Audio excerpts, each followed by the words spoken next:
지구온난화로 인한 기후변화가 가져올 새로운 시대의 트렌드, 바로 녹색 생활, 녹색 기술이죠. 지구를 살리는 다양한 친환경 생활 방식이나 기술을 말하는 거 아닌가요? 맞아요. 이러한 녹색 기술 중 하나로 에너지 소비를 최소화하는 제로 에너지 하우스가 주목받고 있다고 해요. 제로 에너지 하우스란 집에 에너지가 필요하면 외부에서 공급받지 않고도 생활이 가능하도록 만든 하우스를 말하는 거죠. 그렇죠. 제로 에너지 하우스를 구현하기 위해서는 패시브 하우스와 액티브 주택 기술을 절충하는 것이 필요하다고 해요. 패시브 하우스란 단열재를 사용해 에너지 낭비를 최소화하고 재활용하는 등 일반 건축물에 비해 적은 에너지 사용으로도 냉난방이 가능하다는 것이 핵심이라고 할 수 있죠.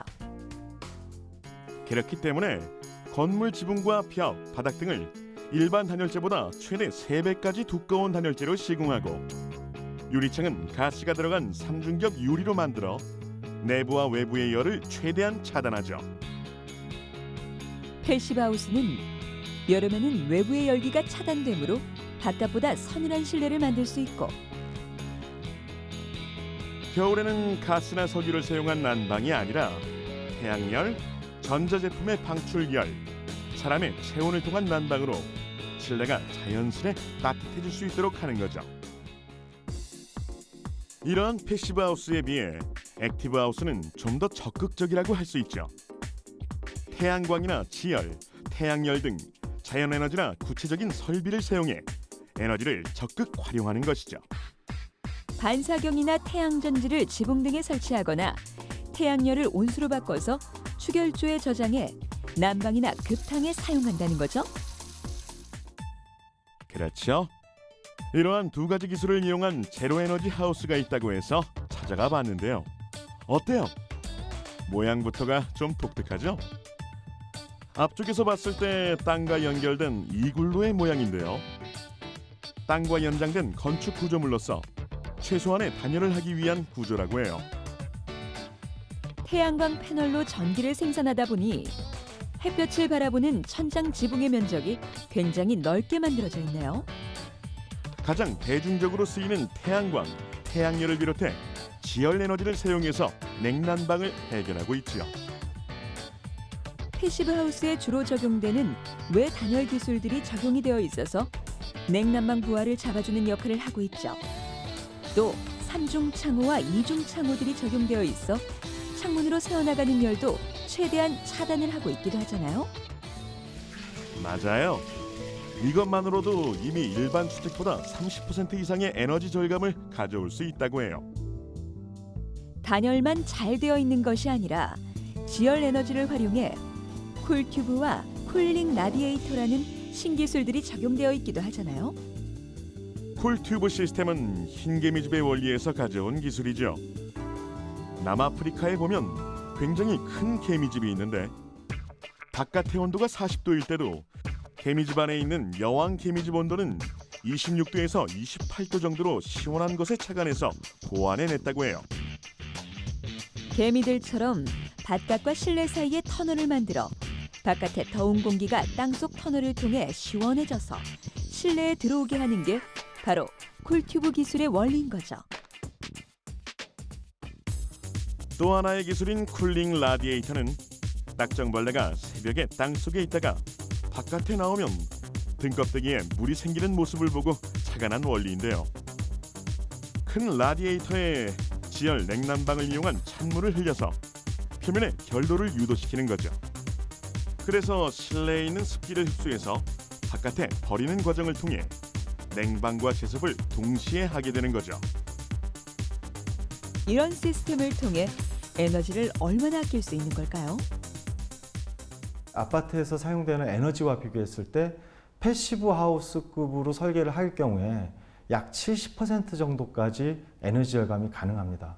거기에서 신재생 에너지, 태양광, 태양열, 풍력을 이용해서 나머지 부족한 30여 %의 에너지를 충당하고 있습니다. 그래서 에너지 제로 하우스가 가능했습니다. 그야말로 빛으로부터 물로부터 땅으로부터 모든 에너지를 얻어 생활할 수 있는 집이네요. 맞아요. 건축과 자연 그리고 기술이 어우러진 제로 에너지 하우스. 생각만으로도 뿌듯하지 않아요?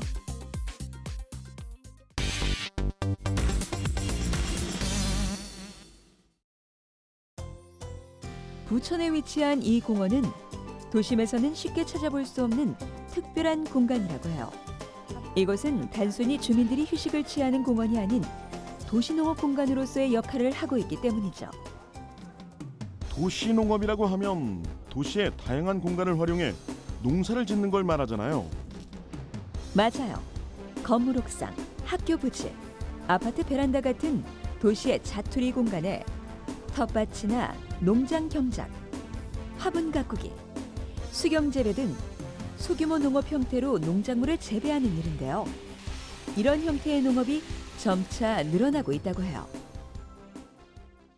농림축산식품부에 따르면 2010년 15만 3천 명이었던 도시농업 인구가 5년 만에 8.5배 늘어 2015년 연말 기준 130만 9천 명이 됐다고 해요. 도시 텃밭 면적도 같은 기간 104헥타르에서 850헥타르로 8.2배 증가했다고 하니 도시농업이 붐은 붐인가 봐요. 공원에 있는 이 농장에만 해도 무려 75개 공동체가 농장을 함께 꾸려가고 있는데요. 엽채류 같은 것들은 기본이고 과채류까지 길러내고 있다고 해요. 또 가을에는 김장 작물을 심죠. 도시와는 거리가 있다고 생각했던 농업이 이 복잡한 도시 안에서 활발하게 일어나기 시작한 이유가 뭘까요? 식물을 심고 나무를 심고 초화들을 심어서 다시 이렇게 녹색 공간으로 만들어내고 그 공간을 통해서 공동체가 만들어지고 또 도시 농업으로 또 도시 숲으로 또 도시 수생 공간으로 이렇게 활용을 해서 앞으로 더 큰 일들이 진행이 될 거라고 보고 있습니다. 최근엔 에너지 절약, 온실가스 감축을 위해 정부 차원에서도 적극적으로 추진하고 있다고 해요. 그리고 도시에서 살아가는 시민들의 큰 호응까지 얻고 있죠. 조금 적은 땅이라도 그렇게 하면은 우리들이 이렇게 공기라든가 이런 거 좋아서 건강에도 좋을 것 같고 그런 거를 좀 건정하고 싶은 마음도 생겨요. 특히 이곳에서는 환경을 살리고 녹색 지속 성장을 위한 방법으로 오무농법을 적용하고 있다고 해요. 오무농법이라고 하면 화학 비료나 농약을 쓰지 않고 농사를 지을 때도 비닐을 사용하지 않은 자연순환 농법을 말하는 거죠? 맞아요. 이러한 도시농업은 단순히 환경뿐 아니라 도시민의 농업 농촌에 대한 이해를 깊게 하죠. 또 산업화 도시화에 따라 메말라가는 정서를 순환해 도시 지역 공동체를 회복시키는 효과가 있죠. 더할 나위 없는 오아시스죠. 아이들한테도 그렇고 저희들한테도. 그래서 여기 오면은 쭉 주변 환경이 산으로 둘러싸여져 있는 공간, 도심 한 곳에서 이런 공간을 만날 수 있다는 것이 드물죠. 그래서 아이들한테도 굉장히 좋았고 저희도 이런 이제 공간을 통해서 원장 스스로도 자연적으로 그런 만남을 통해서 치유도 되고 아이들한테 그런 부분들을 더 전해주려고 노력도 하고 있고요. 도시에서 녹색 식물을 키우는 방법은 꼭 농장뿐만은 아니에요. 우리가 주로 생활하는 빌딩이나 건물 등에서 좀 더 가깝게 접할 수 있는 방법이 있다면서요? 건물 외벽에 녹색 줄기 식물을 심어 뜨거운 햇볕을 막는 녹색 커튼이 바로 그거죠. 녹색 커튼은 1층 바닥에 심어놓은 줄기 식물이 건물 2, 3층까지 벽을 타 자라면서 생기게 되는 거잖아요. 이 줄기 식물은 미관상 아름답기도 하지만 여름철 실내 온도를 2, 3도 낮추는 효과를 내고 있다고 해요. 그렇다면 에어컨 사용으로 인한 값비싼 전기 요금에 대한 부담을 덜 수 있겠네요. 친환경 식물도 키우고 건물 안은 시원하게 유지할 수 있으니 이런 게 바로 일석이조겠죠? 우리 생활 속 녹색 식물의 필요성을 깨닫고 키우는 기쁨을 알게 된다면 녹색 도시로 바뀌는 것도 그리 멀지 않은 일이겠죠?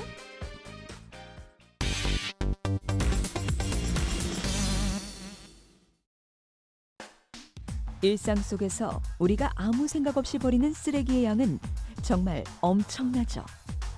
우리가 무분별하게 버리는 쓰레기로 인해 물이 오염되고 있고 토양이 오염되고 있고 공기가 오염되고 있죠. 하지만 버려지는 쓰레기를 새 것으로 만들어 다시 쓸 수 있는 것도 아니고 뭐 해결할 방법이 없잖아요. 아니죠. 쓰다 버린 각종 생활 쓰레기 등이 가치 있게 다시 태어나기도 한다고요. 봐요. 바로 이게 쓰레기였다면 믿겠어요? 아니, 이게 다 쓰레기로 만들어졌다고요? 아니, 나를 못 믿으시네. 얼른 나 대신 대답 좀 해주세요. 여기에서 보시면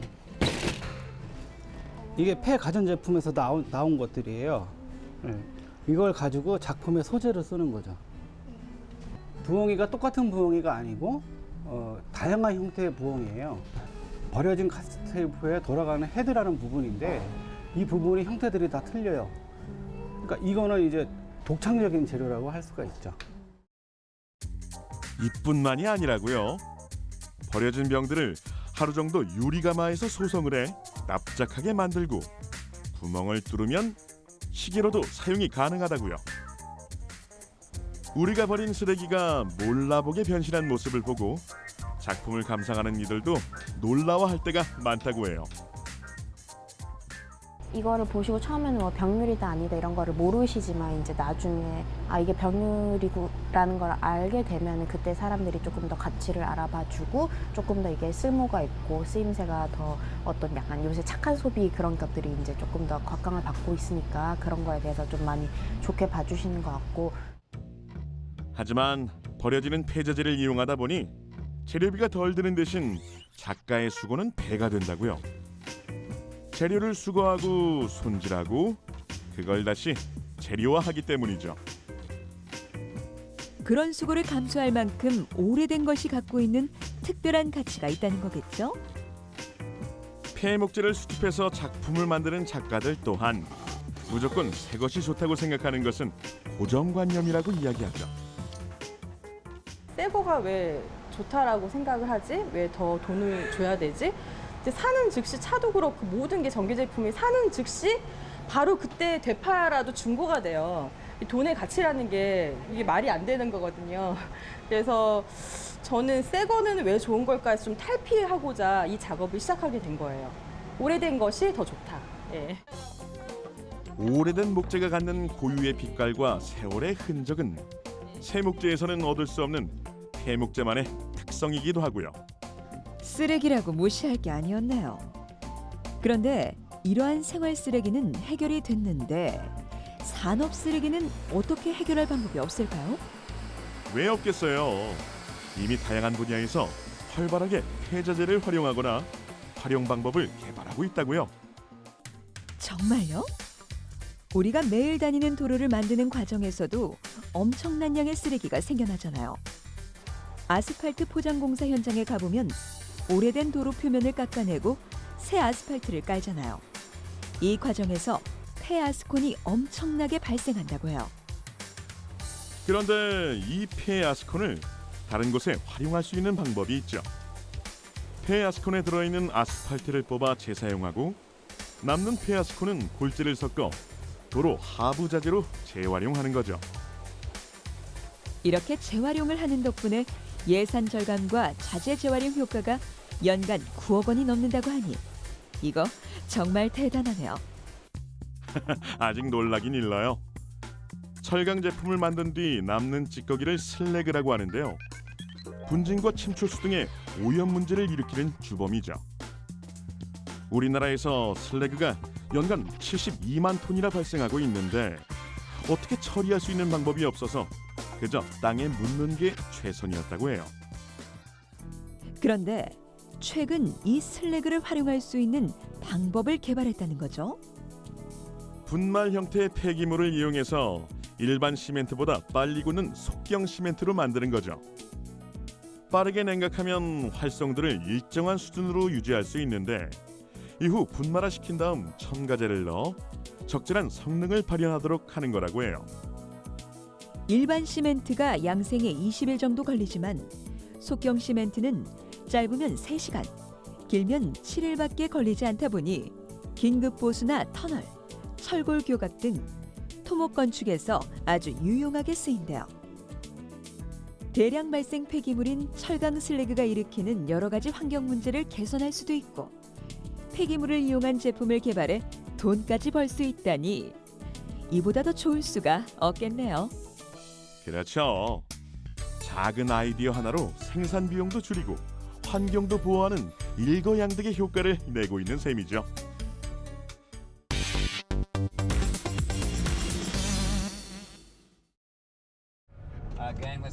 영화 속에서 그리는 미래의 지구는 지구온난화와 기후변화, 생태계 파괴 등으로 지구는 사람이 살 수 없는 행성으로 변한 모습을 그리고 있죠. 설마 이런 모습이 현실에서도 실제로 일어날까요?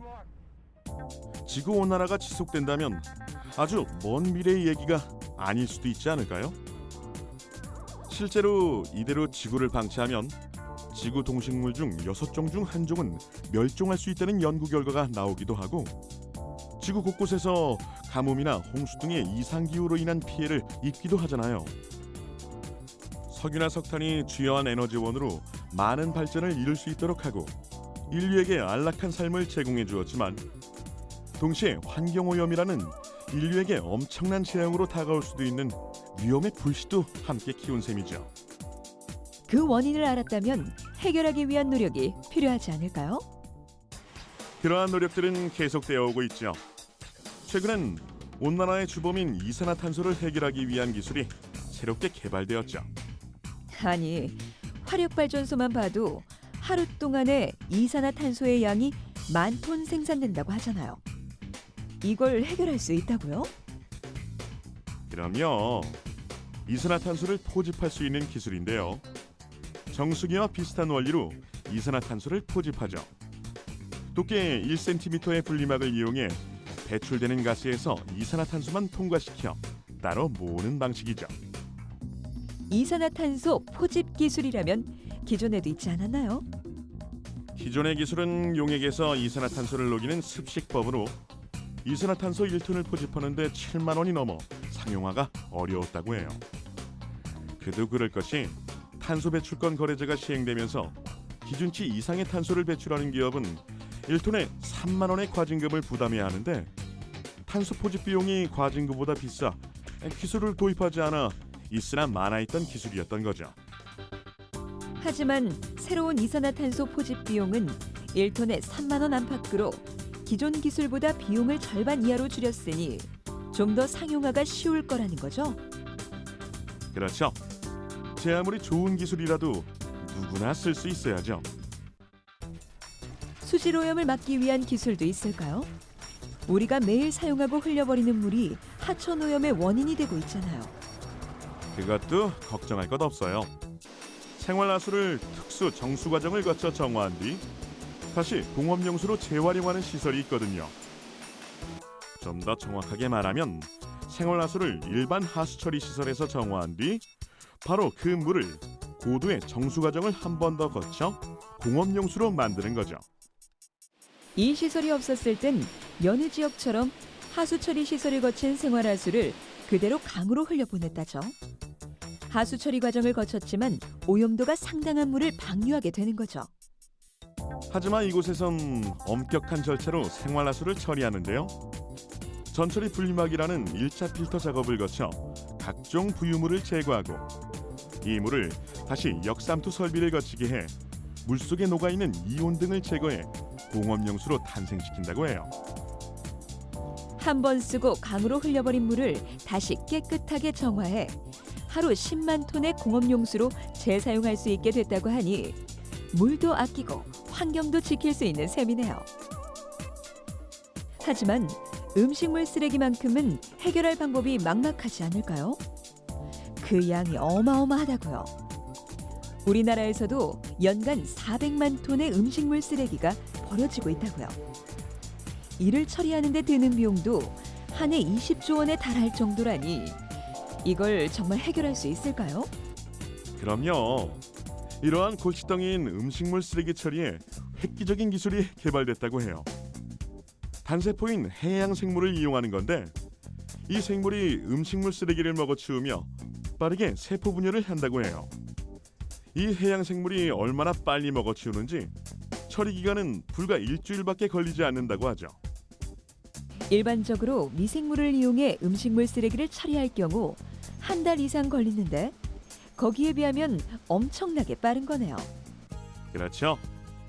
게다가 이 생물은 음식물 쓰레기를 처리하면서 다량의 불포화 지방산을 생산하는데 이것을 이용해서 식물성 연료인 바이오 디젤을 만들 수도 있고 화장품이나 우리가 먹을 식품 등에도 다양하게 활용할 수 있다고 하니 참 요긴하죠. 와, 골칫거리인 음식물 쓰레기의 대변신이네요. 우리의 욕심을 채우기 위해 오염시키고 훼손시킨 지구잖아요. 다시 원래의 녹색 지구로 되돌리는 것도 우리의 몫이란 걸 잊어서는 안 되겠죠?